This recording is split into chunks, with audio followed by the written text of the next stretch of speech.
Hi.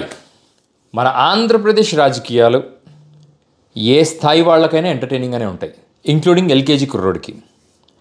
So ఈరోజు నా topic Chandrababu Naidu గారు జగన్ ఏమంటున్నారు, జగన్ చంద్రబాబు నాయుడుని ఏమంటున్నారు అని మాత్రం కాదు. సో ఇది చెప్తా అనుకున్నారు కదా, కాదు. ఈ టాపిక్ రేపు మాట్లాడదాం. కాకపోతే ఇవాళ నన్ను చాలా తీవ్రమైన ఆశ్చర్యానికి గురి చేసిన విషయం నెంబర్ 1 బోటు రాజకీయం. నెంబర్ 2 అసలు పాలిటిక్స్లో సంబంధం లేకుండా ఒక ఎమ్మెల్యే అనవసరంగా నోరు జారటం. ఎవరా ఎమ్మెల్యే అనుకుంటున్నారా? స్క్రీన్ మీద మీకు కనపడుతున్నారు చూసారా, ఈ గొప్ప మేధావే ఆ ఎమ్మెల్యే.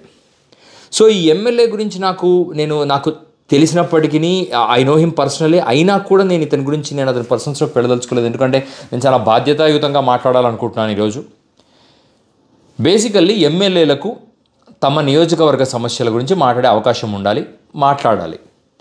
రాజకీయాల గురించి కొంతమంది మాట్లాడతారు, అది కూడా యాక్సెప్టబుల్. ఫర్ ఎగ్జాంపుల్ ఇప్పుడు చంద్రబాబు నాయుడు గారు జగన్ని విమర్శించారనుకోండి, ఎందుకు విమర్శిస్తున్నారు? Simple logic. Jagan is a prospective person who can come in to the power. So జగన్ని విమర్శిస్తాడు చంద్రబాబు, ఎందుకంటే జగన్ పవర్లోకి రాకూడదు. సో జగన్ని ఎంత దూరమైనా ఏమైనా వెళ్ళి అనగలరు చంద్రబాబు నాయుడు గారు. సో చంద్రబాబుని జగన్ ఎందుకు విమర్శిస్తాడు? చంద్రబాబు ఆల్రెడీ తన పవర్ లాక్కున్నాడు కాబట్టి ఎలాగైనా మళ్ళీ పవర్లోకి రావడం కోసం జగన్ తన వంతు శక్తులు యుక్తులు వాడతారు.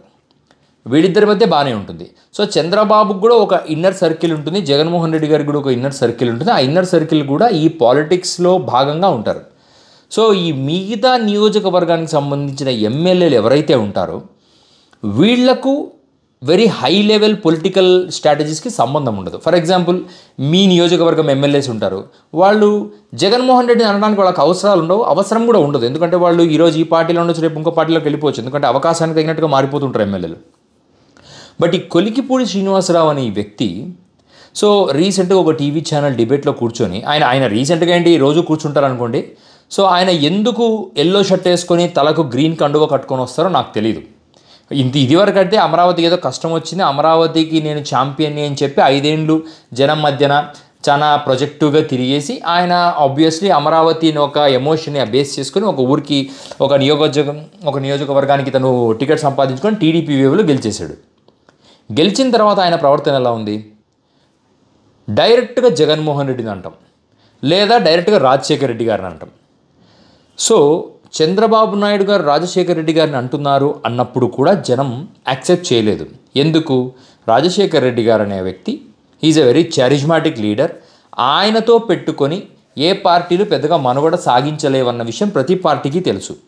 ఫర్ ఎగ్జాంపుల్ లాస్ట్ టర్మ్లో జగన్మోహన్ రెడ్డి గారు ఉన్నప్పుడు తెలంగాణ నుంచి ఒక ఎమ్మెల్యే రఘునందన్ రావు నోరు జారి జగన్మోహన్ రెడ్డి గారిని ఒక మాట అన్నాడు, రాజశేఖర రెడ్డి గారిని ఒక మాట అన్నాడు.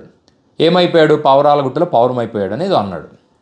ఆ రోజు యావత్ ఆంధ్రప్రదేశ్ ప్రజానీకం రఘునందన్ రావు గారి విమర్శల్ని తీవ్రంగా తిప్పికొట్టడం జరిగింది.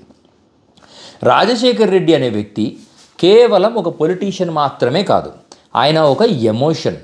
పేదవాళ్ళు నిజంగా పేదరికంలో ఉన్న రోజు, ఆరోగ్యం ఏదైనా సమస్య వస్తే హాస్పిటల్కి పోతే ఎవరు పలకని రోజుల్లో, ఫ్రీ విద్య ఫ్రీ వైద్యం అంటే ఏంటో తెలియని రోజుల్లో కార్పొరేట్ వైద్యశాలల్లో ఆయన అందరికీ ఉచితంగా వైద్యాన్ని అందించగలిగాడు. ఆ రోజు ఆయన కష్టపడ్డా, సెంట్రల్ గవర్నమెంట్ నుంచి నిధులు ఎలా తెచ్చాడా ఇవన్నీ తర్వాత సంగతి. But he is the only person who has taken welfare to the extreme level, saturation లెవెల్కి తీసుకెళ్ళగలిగారు. అలాంటి రాజశేఖర రెడ్డి గారు మరణించిన తర్వాత ఆయన చరిష్మా ఏ స్థాయిలో ఉందంటే ఆయన చనిపోయిన 10 ఏళ్ల తర్వాత కూడా ఆయన కొడుకు సీఎం అవ్వగలిగాడు. అట్లాంటి చరిష్మాటిక్ లీడర్ని తనతో పోల్చుకోవడం కొలికిపూడి శ్రీనివాసరావుకే చెల్లింది. సో ఇప్పుడు ఆయన ఒక వీడియో క్లిప్పింగ్ నేను ఇప్పుడు మీకు స్క్రీన్ మీద ప్లే అవుతుంది చూడండి. ఈ వీడియో క్లిప్పింగ్ చూడండి. ఈ వీడియో క్లిప్పింగ్ చూస్తే మీకు ఒక ఐడియా వస్తుంది. జగన్మోహన్ రెడ్డికి నేషనల్ మీడియాలో ఇక్కడ ఏం జరుగుతున్నా కూడా దాన్ని నెగటివ్గా ప్రచారం చేసే నేషనల్ మీడియా లింక్స్ జగన్మోహన్ రెడ్డికి ఉన్నట్టు మాకు లేవండి.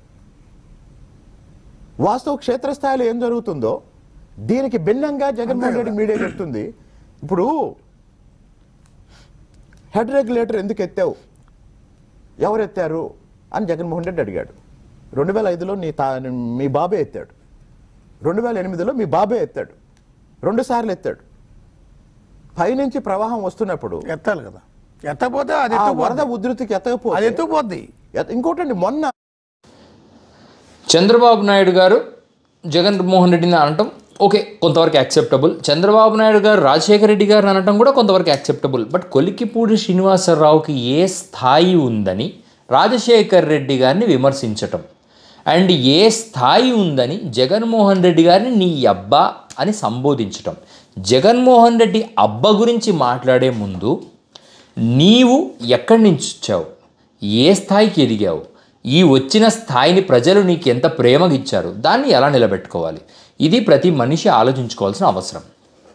ఒక ఎక్స్ ముఖ్యమంత్రిని నీ అబ్బా, అతని తండ్రి కూడా ముఖ్యమంత్రే, అటువంటి వ్యక్తిని పట్టుకొని జగన్మోహన్ రెడ్డి అబ్బతరమే కాలేదు అనటం అనేది ఖచ్చితంగా, అది కూడా ఒక పబ్లిక్ ప్లాట్ఫామ్ ఛానల్లో ఆ మాటల్ని ఎంకరేజ్ చేస్తున్న ఛానల్స్కి ఒక విలువలతో కూడిన జర్నలిజం నిర్వహిస్తారని నాకైతే అనిపించట్లేదు. ఎందుకంటే ఇప్పుడు మేమున్నాము, వీఆర్ నాట్ జర్నలిస్ట్స్, మా ఒపీనియన్ని తెలియజేసే ఒక కామన్ మ్యాన్ మేము. అటువంటి మేమే ఎంతో విలువలతో కూడిన మాటలు మాట్లాడుతున్నప్పుడు జర్నలిస్టులు కోట్ల రూపాయల పెట్టుబడులు పెట్టుకొని ఛానల్స్ నడుపుతున్నప్పుడు, ఇటువంటి వాళ్ళు తమ నోరు జారి మాట్లాడుతున్నప్పుడు వాటిని మీరు ఎంకరేజ్ చేయడం ఎంతవరకు సమంజసమో మీకే తెలియాలి. సో ఛానల్స్లో ఎక్స్ ముఖ్యమంత్రుల్ని, ఎక్స్ మినిస్టర్లను, లేదా కరెంట్ ప్రజా ఆమోదం ఉన్న రాజకీయ నాయకుల్ని, గౌరవనీయ వ్యక్తుల్ని, ఎవరినైనా సరే ఫర్ ఎగ్జాంపుల్ బిచ్చగాడిని కూడా హీనంగా మాట్లాడటం అనేది ఖచ్చితంగా ఆక్షేపణీయం. ఇటువంటి పనులు చేయకూడదు అనేది రాజకీయ నాయకులకు నేను నేర్పించాల్సిన అవసరం లేదు, మీకే తెలియాలి, మీకే సంస్కారం ఉండాలి. సో రాజశేఖర రెడ్డి లాంటి వ్యక్తిని, జగన్మోహన్ రెడ్డి లాంటి వ్యక్తిని, ఈవెన్ చంద్రబాబు నాయుడు లాంటి వ్యక్తిని మాట్లాడుతున్నప్పుడు కూడా కొలికిపూడి శ్రీనివాసరావు గారు నోరు అదుపులో పెట్టుకోవడం చాలా అవసరం.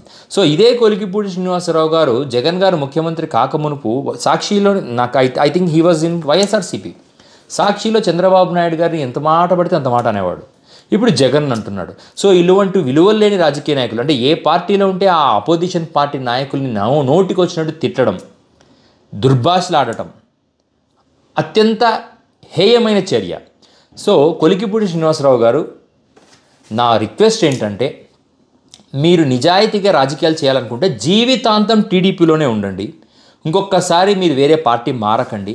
మారిన చంద్రబాబు నాయుడు గారిని బూతులు తిట్టకండి. ఇప్పుడు ఎట్లయితే మీరు జగన్మోహన్ రెడ్డి గారినో రాజశేఖర రెడ్డి గారినో బూతులు తిడుతున్నారు, అలా బూతులు నెక్స్ట్ చంద్రబాబు నాయుడు గారిని కానీ, లోకేష్ గారిని కానీ, పవన్ కళ్యాణ్ గారిని కానీ తిట్టనీయకండి.